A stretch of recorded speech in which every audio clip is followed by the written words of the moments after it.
You can't live like this, I said. You don't know how to be present. You are missing your life. You're afraid of missing out. That's why you are checking your screen all the time. By doing that, you are guaranteeing you are missing out. You are missing your one and only life. You can't see the things that are right in front of you, the things you have been longing to see since you were a little boy. None of these people can. Look at them. I was talking loudly, but in their iPad isolation, most people around us didn't even notice. Adam snatched his phone back from me, told me, not without some justification, that I was acting like a freak, and stomped away, out past Elvis's grave and into the Memphis morning. I spent hours walking listlessly between Elvis's various Rolls Royces, which are displayed in the adjoining museum. And finally, I found Adam again as night fell in the Heartbreak Hotel across the street where we were staying. He was sitting next to the swimming pool, which was shaped like a giant guitar, and as Elvis sang in a 24/7 loop over this scene, he looked sad.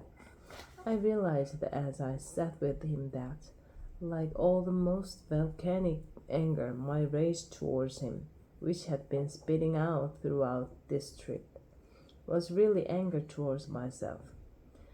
His inability to focus, his constant distraction, the inability of the people at Graceland to see the place they had traveled to was something I felt rising within myself. I was fracturing like they were fracturing. I was losing my ability to be present too, and I hated it. I know something's wrong, Adam said to me softly, holding his phone tightly in his hand. But I have no idea how to fix it. Then he went back to texting. I took Adam away to escape our inability to focus. And what I found is that there was no escape because this problem was everywhere. I traveled all over the world to research this book, and there was almost no recipe. Even when I took time out from my research to go to see some of the world's most famously chill and tranquil places, I found it waiting for me. One afternoon, I sat in the Blue Lagoon in Iceland, a vast and infinitely calm lake of geothermal water that bubbles up at the temperature of a hot bathtub, even as snow falls all around you. As I watched the falling snowflakes gently dissolve into the rising steam, I realized I was surrounded by people wielding selfie sticks. They had put their phones into waterproof casings and they were frantically posing and posting. Several of them were live streaming to Instagram. I wondered if the motto for our era should be, I tried to leave, but I got distracted. This thought was interrupted by a ripped German who looked like an influencer blowing into his camera phone. Here I am in the Blue Lagoon, living my best life. Another time, I went to see the Mona Lisa in Paris, only to find she is now permanently hidden behind a rugby scrum of people from everywhere on earth, or jostling their way to the front, only for them to immediately turn their backs on her, snap a selfie, and fight their way out again. On the day I was there, I watched the crowd from the side for more than an hour. Nobody, not one person, looked at the Mona Lisa for more than a few seconds. Her smile no longer seems like an enigma. It appears as though she is looking at us from her perch in 16th century Italy and asking us, why won't you just look at me like you used to? This seemed to fit with a much wider sense that had been settling on me for several years, one that went well beyond bad tourist habits. It felt like our civilization had been covered with itching powder, and we spent our time twitching and working our minds, unable to simply give attention to things that matter. Activities that require longer form of focus, like reading a book, have been in free fall for years. After my trip with Adam, I read the work of the leading scientific specialist on willpower in the world, a man named Professor Roy Baumeister, who is based at the University of Queensland in Australia. And then I went to interview him. He had been studying the science of willpower and self discipline for more than 30 years, and he is responsible for some of the most famous experiments ever carried out in the social sciences. As I sat down opposite the 66-year-old, I explained I was thinking of writing a book about why we seem to have lost our sense of focus and how we can get it back. I looked to him hopefully. It was curious, he said, that I should bring up this topic with him. I'm feeling like my control over my attention is weaker than it used to be, he said.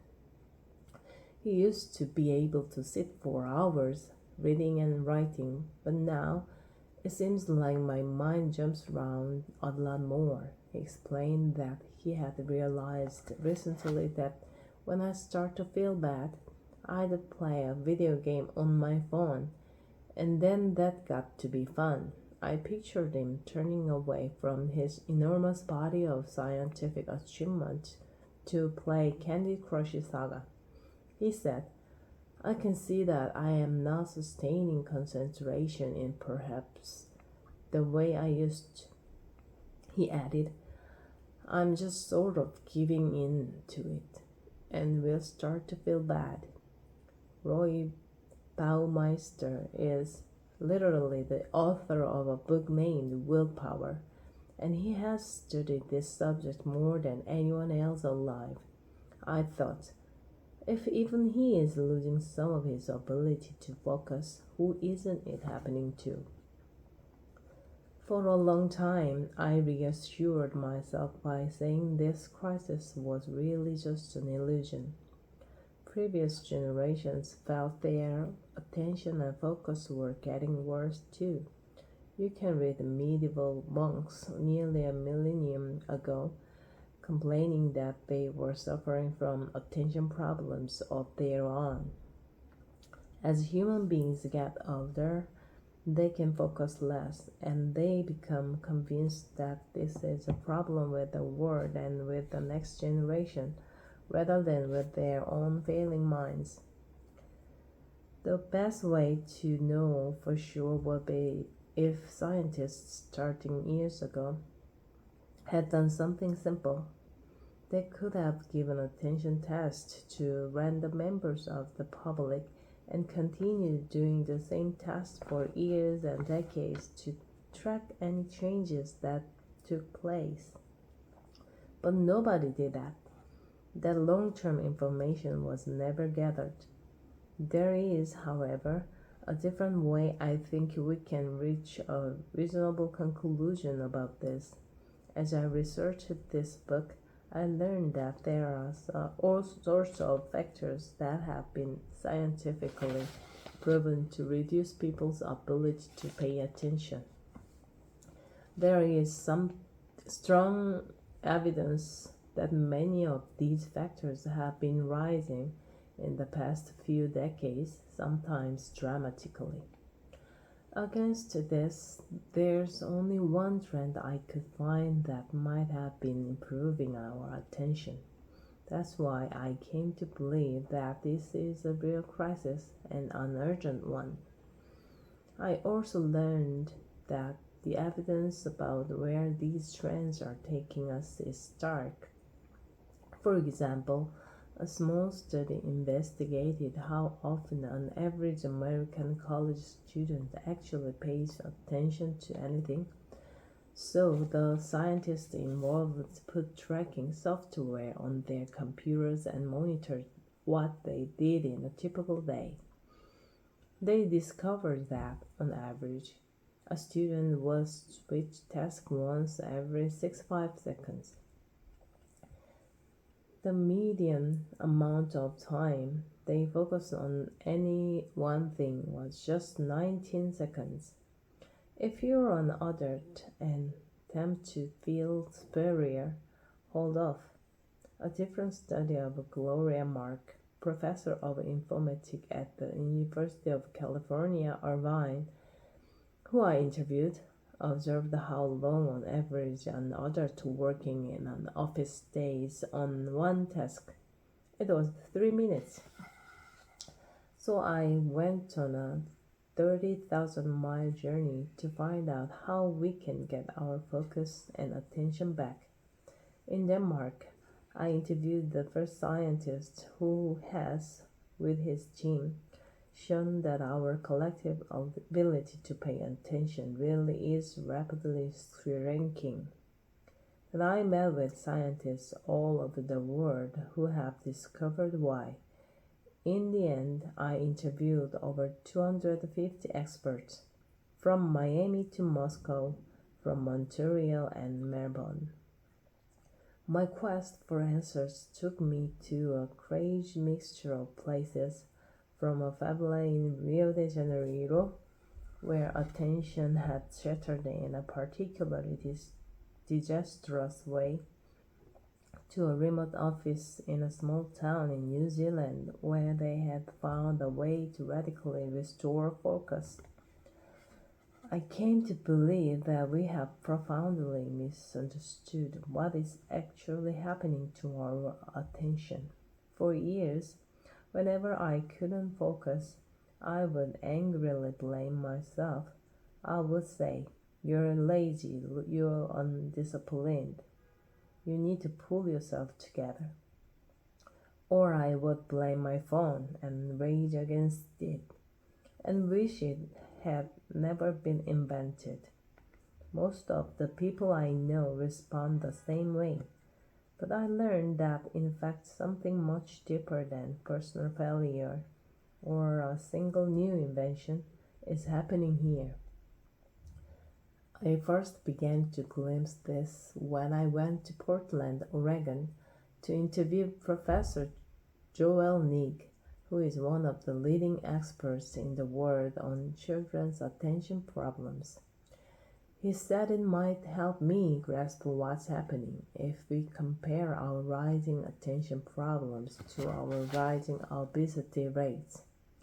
50 years ago, there was very little obesity, but today it is endemic in the Western world. This is not because we suddenly became greedy or self indulgent. It's that obesity is not a medical epidemic, it's a social epidemic. We have bad food, for example, and so people are getting fat. The way we live changes dramatically. Our food supply changes, and we built cities it's hard to walk or bike around. And those changes in our environment led to changes in our bodies. Something similar, he said, may be happening with the changes in our attention and focus. He told me that after studying this topic for decades, he believes we need to ask if we are now developing an attentional pathogenic culture, an environment in which sustained and deep focus is extremely hard for all of us, and you have to swim upstream to achieve it. There's scientific evidence for many factors in poor attention, he said, And for some people, there are some causes that lie in their biology. But he told me we may also need to figure out, is our society driving people to this point so often because we have an epidemic that's being caused by specific things that are dysfunctional in our society? Later, I asked him, if I put you in charge of the world and you wanted to ruin people's ability to pay attention, what would you do? He thought about it for a moment and said, probably about what our society is doing. I found strong evidence that our collapsing ability to pay attention is not primarily a personal failing on my part, or your part, or your kid's part. This is being done to us all. It is being done by very powerful forces. Those focuses include big tech, but they also go way beyond them. This is a systemic problem. The truth is that you are living in a system that is pouring acid on your attention every day, and then you are being told to blame yourself and to fiddle with your own habits while the world's attention burns. I realized when I learned all this that there is a hole in all the existing books I had read about how to improve your focus. It was huge. They have, in the main, neglected to talk about the actual causes of our attention crisis, which lie mainly in these larger forces. Based on what I learned, I have concluded there are 12 deep forces at work that are damaging our attention. I came to believe we can only solve this problem in the long term if we understand them, and then together we stop them from continuing to do this to us. There are real steps you can take as an isolated individual to reduce this problem for yourself, and throughout this book, you will learn how to carry them out. I am strongly in favor of you seizing personal responsibility in this way, but I have to be honest with you in a way that I fear previous books on this topic were not. These changes will only get you so far. They will solve a slice of problem. They are valuable. I do them myself, but unless you are very lucky, they won't allow you to escape the attention crisis. Systemic problems require systemic solutions. We have to take individual responsibility for this problem, for sure, but at the same time, together, we have to take collective responsibility for dealing with these deeper factors. There is a real solution, one that will actually make it possible for us to start to heal our attention. It requires us to radically reframe the problem and then to take action. I believe I have figured out how we might start to do that.